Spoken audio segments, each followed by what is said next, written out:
Sai Ram students, welcome to the third session of chapter 9, that is heat. So children, before starting with today's session, we'll just revise what we had learned in the second session. In the second session children, we had revised the mode of heat transfer, that is radiation, right? So in radiation, we had seen an experiment wherein in the test tube there was water and a piece of ice which was wrapped in the wire gauze. It was dropped into that test tube, and then the test tube, it was kept in the slanting position and it was heated on a burner. So once the water it started boiling, we stopped the heating, and what we saw, the water it has heated only at the upper end, and the heat it did not reach to the bottom end of the wire gauze, right, or the bottom end of the ice piece which was wrapped in the wire gauze. So why did the heat it not reach bottom? Because the density of the water it decreases due to heating. So therefore it cannot sink and the process of convection did not occur, right? So radiation means the transfer of heat, it takes place in the absence of a medium.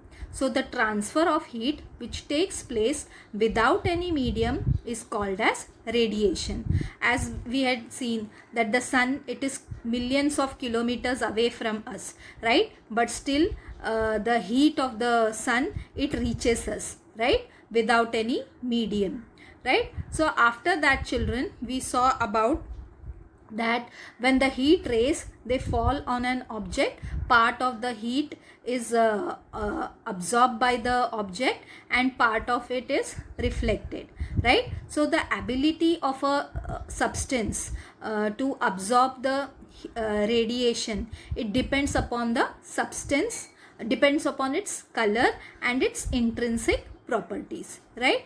After that children, we saw one more experiment, right, about I had discussed about that aluminium tin, right? So the aluminium tin, one was painted with black and the other was normal, and in that water was kept in the glass and it was kept in the sun for 2 hours, right? So after 2 hours we checked with the thermometer, right, what is the temperature of the water. So the black colored aluminium tin, that temperature was more than the normal aluminium tin which was not painted. So with this we concluded that the black color it absorbs more heat, whereas the white color it absorbs less heat. So we took an example of the houses in Rajasthan. They are painted in white color because white color absorbs less heat, and in Rajasthan the temperature is very high outside.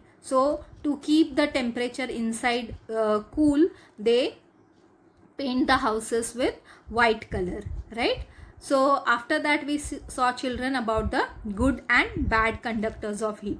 So there are some substances which are good conductors of heat, some are bad conductors of heat. Then we saw that heat, it the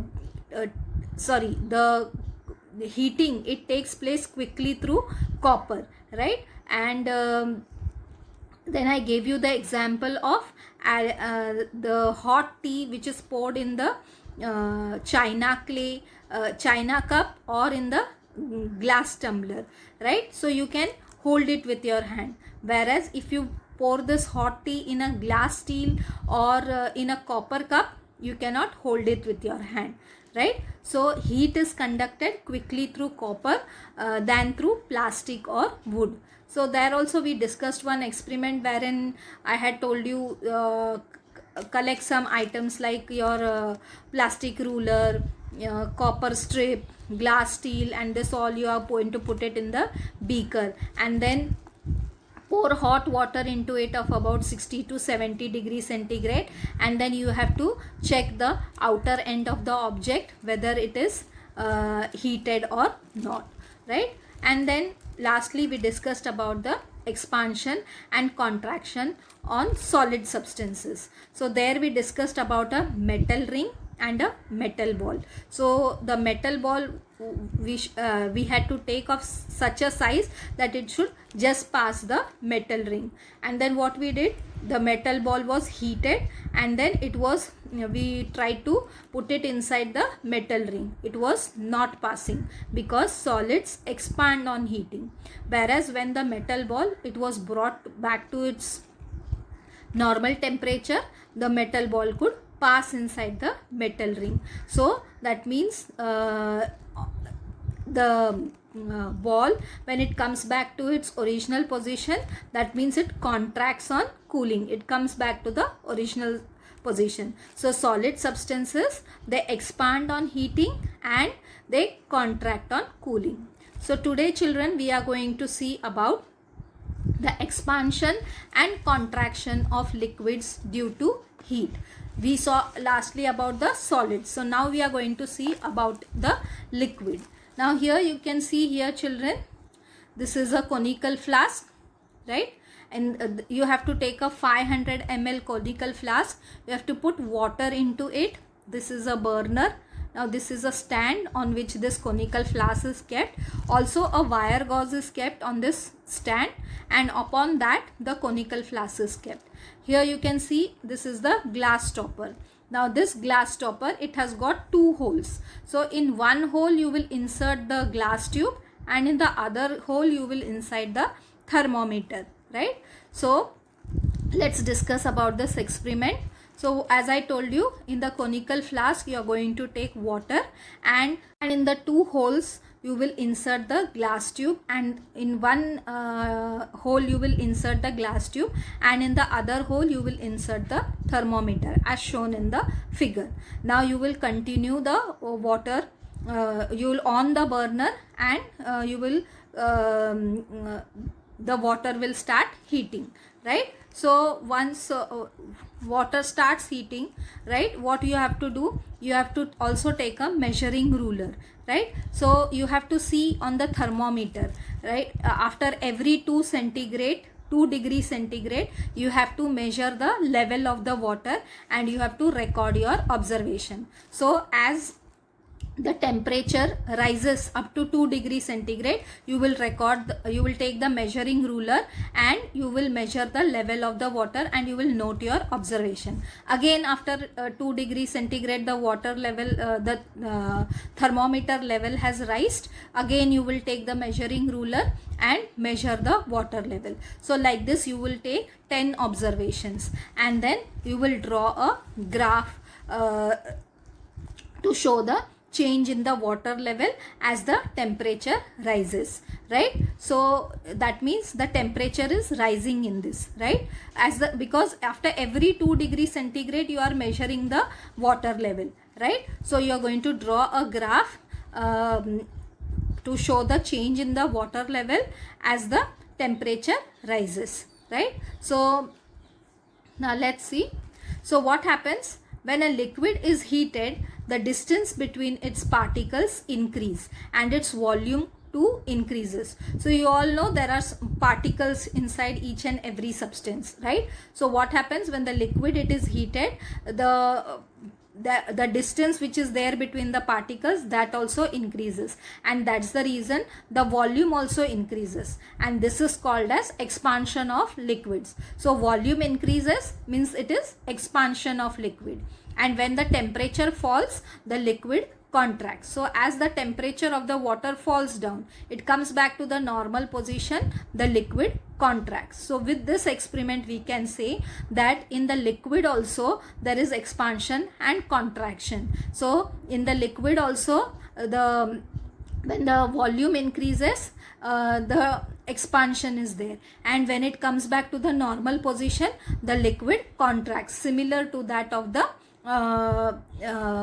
solid substance, right? Now let's move to the next one, expansion and contraction of gases due to heat. So we saw solid, we saw liquid, and now we are going to see about the gas. Now in gas, for this experiment what we are going to do, so you are going to take a balloon, a glass bottle and hot water in this experiment. So now what you are going to do, you are going to fix the balloon on the mouth of the glass bottle, and then you are going to keep this glass bottle in the hot water. So what you will see, when you keep this balloon which is fixed to the glass in the hot water, the gas increases, right? So the volume of the gas increases on heating, then that is called as expansion of gas. And once you remove the hot water, the volume of the gas will decrease. That means the balloon, it will come back to its original position. So that is called as contraction of gas.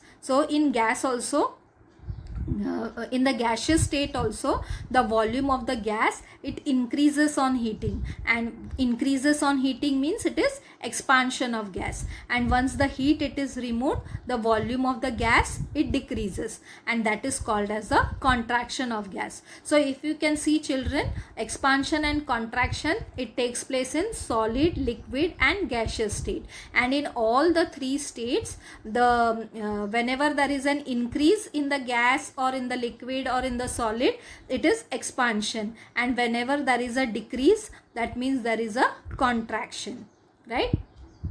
So now let's move to the next part.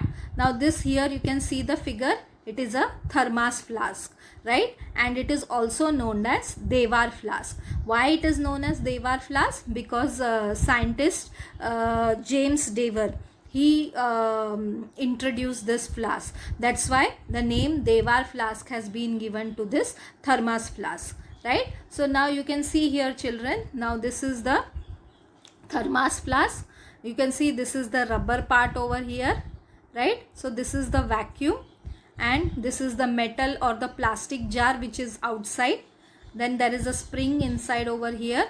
Now this part which is there, it is the silvered surface of the glass. Now this is the hot or the cold liquid, and here is the sponge, right? So this is the diagram of the thermos flask. Now we'll see how is this thermos flask, what are the inside parts of it, and what is the function of it.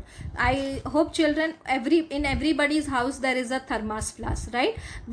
And the function of it is that it keeps hot things hot and cold things cold. So you can keep hot water also into it, or hot tea also into the thermos flask, hot milk also, and also the cold things also you can keep it in this thermos flask, right? And it remains around, most of the thermos flask, it remains for 24 hours, it remains hot, right? So let's see. So this thermos flask, it is a double walled flask, means it has got a double wall inside. So it consists of two glass tubes, one inside the other, with the gap between them sealed. So inside this thermos flask there are two glass tubes, right? One inside the other, and in that there is a gap which is sealed between these two glass tubes. And surface of both the tubes, they are made shiny by a silver coating, right? So a silver coating is there for the surface of both the tubes. The air between the two tubes is removed to create a vacuum. So air which is there between the two tubes, it is removed so that vacuum can be created in it, right? So there is a protective jar of metal or plastic outside the tubes. So the outer part, it is made up of metal or plastic, but inside the flask there are glass tubes, right? So for the protection of the flask, pieces of sponge or rubber are fixed between the outer jar and the flask. So as I had shown you in the diagram, that there are pieces of sponge or rubber between the outer jar and the flask, right? Now we are going to see about the functions of thermos flask. So what is the function? When a hot substance is placed in a thermos flask, the heat going out, it gets reflected due to the shining surface of the inner tube. So the heat which is there, a hot substance which you are pouring into the thermos flask, that heat it gets reflected, right? Because of the shining surface which is there in the inner tube, the silver coating which is there. So that's mean, so hence heat is not radiated, right? So neither conduction or convection of the heat occurs because of the vacuum. So heat doesn't pass out, right, because of the vacuum which is there. As a result, heat is not transferred to the outer cooler region and is retained inside for a long time, right. So the heat which is there inside the thermos flask, it does not go outside and it remains inside, and that's why the water, it remains hot or cold, whatever you have poured, that remains for a longer time. Still, a little heat is lost from around the lid and by a small amount of conduction through the glass, right. So there is a little heat which is there, it is lost from the lid, because so a small amount of conduction can